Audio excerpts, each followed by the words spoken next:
Thank you so much. It's been awesome today. Yeah. Heard so much. Well, we're out here on the leading edge, and we're appreciating your willingness to take us there and then go there with us. Absolutely loved what you just went through with that man, because I try to stay happy and leave my children alone. Yeah. And I learned the hard way because they told me leave me alone, especially as they grow up. I've been drawn to so many spiritual things to enlighten me and give me the happiness. I've been drawn to so many things that were the next logical step for my satisfaction. Absolutely. Law of attraction has matched me up with whatever I've been ready for whenever I've been ready. Absolutely. Isn't that a nice way of saying that? Beautiful. Yeah. It all started for me, I think Wayne Dyer probably started it for me when I got sober 28 years ago. And I was forced to go into a spiritual place. I didn't believe in any God or anything like that because I had been brought up with a bad one. And started getting on that path. And then more and more and more and more and more came to me. The things came to me because I was living in that place of, okay, I do have this awesome higher power that loves me, this source that wants everything for me, and the things came to me. And then I got cocky. And I started zeroing in on those that it was starting to give me stress because I had everything so quickly in the way I wanted it, manifested it. That's a sort of natural thing for this reason. So as you've been living life, sifting and sorting, you have this big pile of things that you desire. And then when you click into more allowing than you have been doing, then more of those things manifest. But the thing that sometimes happens is there is still an attention on the manifestations. And we always speak this to you with some deliberate vocabulary because we do want you to manifest. You are here as physical manifested beings with these senses that help you to interpret this reality in what you want to call real life or ultimate manifestation. And yet, at the same time, we don't want you to get dependent upon the manifestations. So here you are, you have a bunch of things you want, you become more allowing than usual, and a bunch of those things manifest. It's easy to get fixated on the manifestation, but then you sort of miss the whole point of it. Through a lot of your lives, you have been wanting but denying yourself and wanting but denying yourself and wanting and denying yourself without even knowing it by wanting and doubting and wanting and doubting and wanting and doubting. And it's like you pulled your rubber band back. Then you hear something from Wayne Dyer or from Abraham or from someone that helps you understand that it would be good for you to chill a little bit. And when you do, you let go and off you go into all of these wonderful manifestations.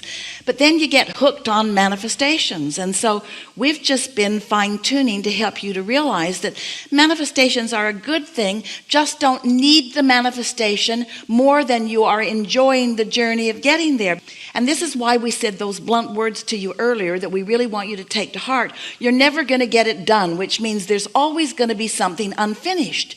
And if you are hung up on things needing to be finished before you can feel good, you're never going to be satisfied a day in your life because there's always going to be a whole bunch of new things that you've just stirred up that aren't manifested yet.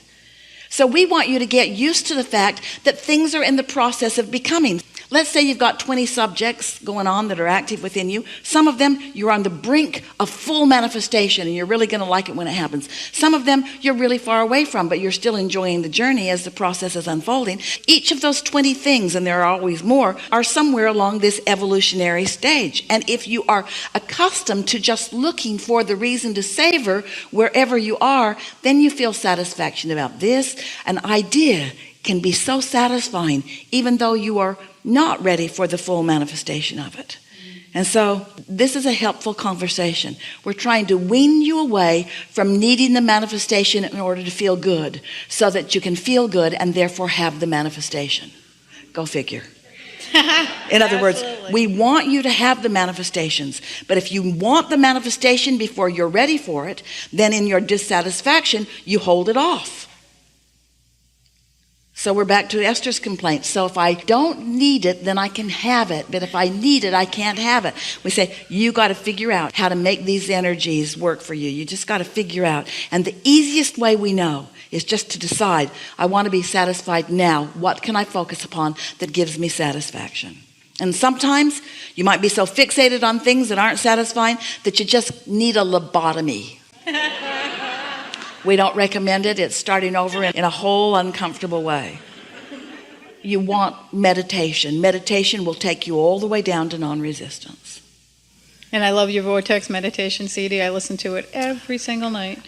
This meditation is a little different from that, in that this meditation that we are encouraging goes like this.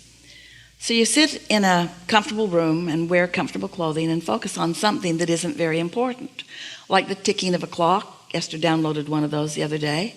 Or the flickering of a flame, or the dripping of a faucet, or even your own breathing. Just focus upon something that requires attention but isn't very interesting. So you're focusing upon it and bringing your thought back to that and bringing your thought back to that. And in the process of that, by taking your attention from other things that are active, like taking the garbage to the curb or feeding the cat or any number of the thousands of things that you're thinking of in a day, as you focus upon those things that are very slow in vibration, you will quiet your mind, and when you do, then your true natural vibrational nature can become dominant and will call you into vibrational alignment. And then from there, wonderful things happen. The other day, Esther meditated on her own, and then a friend who had also been meditating joined her, and they sat in her garden listening to a little stream that is flowing. And her friend said, "Ooh, I'll bet this would be a good sound to meditate to." So they decided to just sit there and listen to the stream. And both of them went into an even deeper meditation than they'd been in before.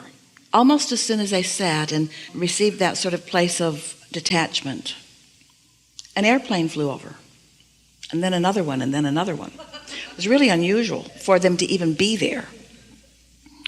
And neither one of them lost their place. And later, as they were walking and talking about how powerful that had been and how good it had felt, Esther said, "You know, that's sort of like real life, where we're trying to stay tuned to something that feels good in a chaotic world around us. There are always things happening all around you, because people are creating their own reality all around you, and you could use your physical senses to notice them. But if you're really tuned to who you really are, then you can stay focused where you are no matter what's going on around you. And it's how you bring order to the chaotic universe. It's how you benefit from the chaos or the vast diversity and bring it into the focused creation that you as a creator mean to do." Isn't that nice to know? You don't have to distract yourself from real life. You don't have to lock yourself in a room or put yourself in a place where life can't touch you. You say things to us like, "Abraham, I've been listening to you and I'm feeling so much better, but those people at work are so negative." And we say, if you're still noticing the negative people at work, then you're really not in the vibrational place that you think that you are. Because when you're in the vibrational place that you want to be, people at work can be negative and it will not bother you. And you will not need to demand the change in that condition in order for you to be blissfully living happily ever after. Because life is a perceptual thing, isn't it? Yeah.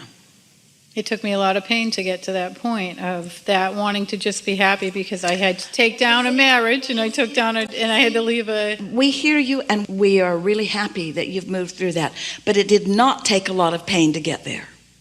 Unless you're saying, because I didn't really know what I was doing, the more pain I felt, the more desire I had, and I still didn't know what I was doing, so the more pain I had, the more desire I had, and I still didn't know what I was doing, so the more pain I had, the more desire I had, until the desire was just so compelling that I kept slipping into it accidentally. And maybe that's the way a lot of you are living, but it does not need to be that way now. You know too much. You can't go back. You do not have to go back to believing. It does not take pain in order to have joy. I see that now. But it does require something to cause you to make a decision. And all we're asking, and there is such love here for you, all that we are asking is that you just ask for a little more satisfaction in the choices you are making with your thoughts, and a little less dissatisfaction in the choices you're making with your thoughts. And with that little piece of knowledge and this new piece of profound desire that is within you, things are going to be different for you as a result of this conversation.